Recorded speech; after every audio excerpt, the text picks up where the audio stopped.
Today, I'm going to show you the most important thing that you need to understand about Upwork in 2026. Not the fluffy stuff, not the just believe in yourself and the clients will come advice. I'm talking about things that actually matter if you want to win jobs, get paid properly, and stop wasting connects and money on jobs that you were never going to win in the first place. Because a lot of people join Upwork thinking it's some magic platform where you make money online from anywhere in the world. And honestly, it can be that, but it's a lot harder than what it sounds like. Upwork is still one of the biggest freelance platforms in the world. In its latest full year reporting, it's said to have had 785,000 active clients at the end of 2025, with more than 5.1K in GSV per active client. That's massive. And that means there is a whole load of money on that platform. And I mean like a lot of it. But that does not mean it's easy. And if you don't understand how the platform actually works, you will burn through money and send average proposals and wonder why nobody is replying. Believe me, I've been there. So in this video, I want to break down the 3 things that matter most on Upwork: how the platform works, what actually gets you hired, and what you absolutely should not do. So first off, let's actually simplify what Upwork is. Most people think it's just a marketplace, all right? And I think that's where a lot of people get it wrong. Upwork is basically a middleman with trust built in. It hosts the jobs and it connects you between clients who post jobs and freelancers who apply. I've found a bunch of really good employees on there, and I've gotten some really good clients on there as well. Upwork sits in the middle, handling contracts, payments, reputation, reviews, disputes, and platform reviews. So more often than not, you're actually having to please Upwork as opposed to clients or other freelancers. That's important because once you understand it, you're going to stop treating the platform like Instagram for freelancers and start treating it like a reputation machine, and a reputation machine that you have to feed from an algorithmic perspective. Your profile is not there to impress others.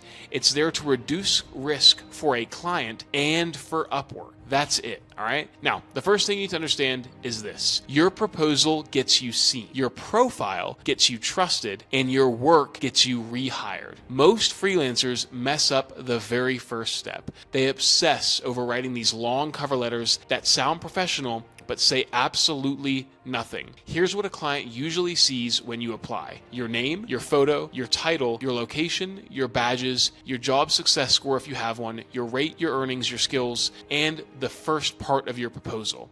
Upwork's badge system still includes rising talent, top rated plus, and expert vetted. So if the first 2 lines of your proposal are weak, generic, or obviously copy and pasted, you've probably already lost. Okay? The proposal is what gets you seen. That's why the first rule is simple. Do not waste the opening lines talking about yourself, and keep in mind the client already knows all that stuff, like your name and your badge and your title and your profile. Upwork's already given that to them. What they actually care about is whether you understand what they need, which is why it's so important to personalize those first 2 lines of the proposal. So instead of opening with, "Hi, my name is Gavin and I'm an experienced freelancer with 5 years of experience," start with the problem. Show them you understand the job and customize those first 2 lines. Believe it or not, there's a bunch of AI tools that can help you with this. There's a link in the bio to the video of an AI tool that I use to automate my process of personalizing these lines and generating hundreds of thousands of dollars on Upwork. But really, you need to make sure those first 2 lines show that you understand the pain point. Show them that you get why they posted the job. That one shift alone makes your proposal instantly better than most of the rubbish that they're already reading. Really quickly, sorry to interrupt the video. I just wanted to tell you something really cool that we've started doing with Inbox. I've actually created a school community where I teach you anything and everything I know about email and SMS marketing, from really advanced campaign strategies to how to simply set up your Klaviyo account, all the way to building really cool automations for the back end of your e-commerce store. Whether you're a business owner trying to learn how to do email marketing or an email marketer trying to learn how to become a better email marketer, there is a link in the description to this school community where I teach you everything I know. Check it out, it's worthwhile. Book a call to have a chat with me to see if you're a right fit for the community, and if you are, I'd love to get you in there. Anyway, sorry for interrupting your video, let's get back to it. The second thing is personalization. And I don't mean fake personalization. You can do it really well with automation by having automation set up that read the job proposal and propose a solution to the problem in those first 2 lines. That way, it's actually relevant and you can reference the outcome that they want. Once again, check out the link in the description to find a video where I talk literally about that. A good proposal should feel like it was written for that job, and you can do that in an automated fashion with the proper tools. Link in the description. That matters even more now because connects cost a lot of money. On a basic freelancer plan, Upwork gives you 10 connects a month. That is nothing. Okay, I spend about $400 every single month just on connects alone. And every proposal is an investment, which means you cannot afford to spray and pray. You must make sure you're personalizing your messages to make sure that your proposals are effective. Personally, I would rather send 5 strong proposals than 20 weak ones, okay? And you can do that with AI nowadays. Now, let's talk about the second big lever, your work example. This is where a lot of people kill their own chances without realizing it. They say, I'll build out a portfolio later. No, later is not what's going to get you replies now. Your work examples are one of the few things that can build trust before you have a stack of reviews. Reviews are one thing, work examples are another. And if you're new, that matters even more because you don't have those reviews. You don't need 10 paying clients before you can show good work. You can prove your good work without those reviews, and that can be done in your portfolio. You need proof of ability. That is different than reviews. If you're an email marketer, build sample campaigns that you can show clients. If you're a designer, create mock projects. If you're a copywriter, write spec pieces.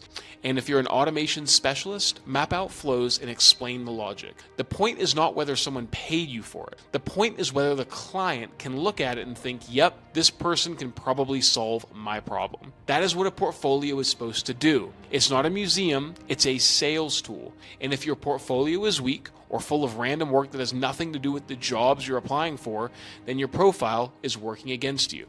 That is the second pillar. The third is review, because once you get the first job, the game changes. At that point, Upwork stops being only about proposals and starts being about reputation. And this is where job success score matters. Remember, you're playing to please an algorithm. Okay? Upwork says job success score is calculated daily based on your 6, 12, and 24-month history. And the best score from those windows is what displays on your profile. It factors in things like public feedback, private feedback, contract outcomes, dispute history, and long-term client relationships. These things both help the client make decisions as to whether or not they're going to hire you, but also help Upwork decide where it's going to put you in the rankings. So make sure you get as many reviews as possible, which is why I say that getting bad jobs at the start is very expensive, and getting jobs that typically don't pay well at the start can really good rewards as you go down the road, because you're building up your profile as you go, okay? I actually do recommend accepting whatever gets thrown to you when you first start to build up your reputation, okay? Get clear on the timeline, get clear on the revisions, and over-deliver the work to build up your reviews and gradually build up your profile. It's worth it. One more thing, don't treat Upwork like a place where you just find jobs. Treat it like a client acquisition channel that you consistently have to feed. That mindset shifts everything. Don't just set and forget it. Continuously optimize your profile. That means changing the way you pitch proposals, your pricing, your portfolio, your communication, everything. So if I were starting from scratch on Upwork in 2026, here's what I'd focus on first. I'd niche my profile down really hard. For me, I specialize just in email marketing, which is a niche under email marketing. I build 3 very strong, very relevant work examples. In my case, it's showing automation outlines, copywriting examples, and design outlines. And then I would only start applying for jobs that are a very clear fit with AI. Use the tool in the description of this video. And then I'd also make sure every proposal feels specific. And then I protect my first reviews like my life depended on it. Because in the beginning, when you're first on Upwork, it does. Over deliver, deliver quickly, and deliver effectively. That's how you build momentum on this platform. And momentum is the entire game on platforms like Upwork. Once you get the first few jobs, things start to snowball. If you got questions about proposals, profiles, portfolios, or how I'd personally structure an Upwork account in 2026, drop them in the comments down below. And if you want more videos on freelancing, client acquisition, and building a real service business online, subscribe. I love talking about this stuff.